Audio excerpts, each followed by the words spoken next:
ಕುಷ್ಟಗಿ ತಹಶೀಲ್ದಾರ್ ಕಚೇರಿಯಲ್ಲಿ ಶ್ರೀ ನಿಜಶರಣ ಅಂಬಿಗರ ಚೌಡಯ್ಯನವರ ಜಯಂತ್ಯುತ್ಸವ ಆಚರಣೆ ಮಾಡಲಾಯಿತು.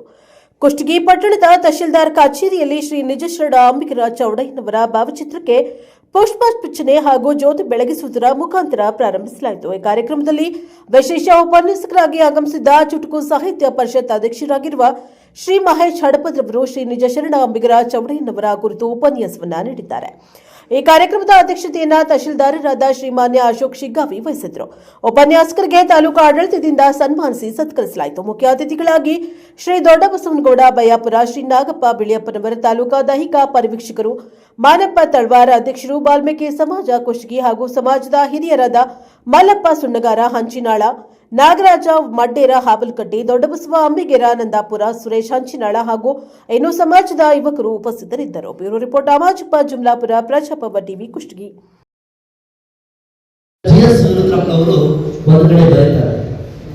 ಅಂಬಿಗರ ಚೌಡಯ್ಯನ ಕುರಿತು ಈಗ ಬರೀತಾರೆ.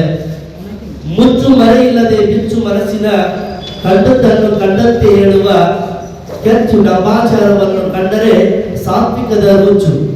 ಇದು ವ್ಯಕ್ತಿತ್ವದ ಪಡಿಯಚ್ಚು, ನಿಜದ ನಗಾರಿ, ನಿರ್ಭಯತೆಯ ಬೇರಿ, ಅನುಭವದ ವಿಹಾರಿ, ಚಿನ್ಮಯಿ ಚಕೋರಿ ಅಂತೇಳಿ ಉದ್ಗಾರದಿಂದ ಅವರು ಬರೆಯಲ್ಪಡ್ತಾರೆ.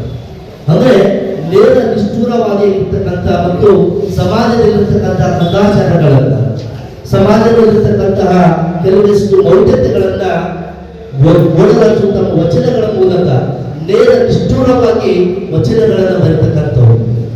ಅಂತಹ ನಿಜಶರಣ ಅಂಬಿಗರ ಚೌಡಯ್ಯನವರು ಹಾವೇರಿ ಜಿಲ್ಲೆಯ ರಾಣೆಬೆನ್ನೂರು ತಾಲೂಕಿನ ಇಂದಿನ ಚೌಡನಾಳಾಪುರದಲ್ಲಿ ಜನಿಸ್ತಾರೆ.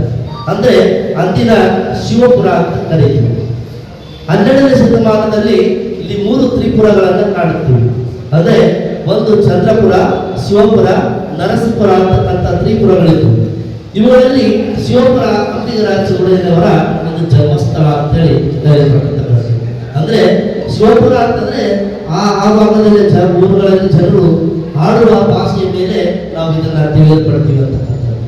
ಅಷ್ಟೇ ಅಲ್ಲ, ಚೌಡಯ್ಯನವರು ಶರಣರು ತಮ್ಮ ವಚನಗಳಲ್ಲಿ ಬಳಸಿದ ಹಲವಾರು ಒಂದಿಷ್ಟು ಮಾತೃಕವಾದಂತಹ ಬೈಗಳ ಮೂಲಕ ಇಂದಿನ ಬಳಕೆಯಲ್ಲಿರ್ತಕ್ಕಂಥ ಪ್ರೊಫೆಸರ್ ಡಾಕ್ಟರ್ ಬಸವರಾಜ್ ಸಿದ್ರಾಶ್ರಮದ ಪೂಜ್ಯರು ಇವರ ಬಗ್ಗೆ ಹಲವಾರು ವಿಷಯಗಳನ್ನು ಪ್ರಸ್ತಾಪಿಸ್ತಕ್ಕಂಥದ್ದು ಕಾಣ್ತೀವಿ. ಅಂದ್ರೆ ಇವರ ತಂದೆ ವಿರೂಪಾಕ್ಷಪ್ಪ, ತಾಯಿ ಪಂಪಾದೇವಿಯ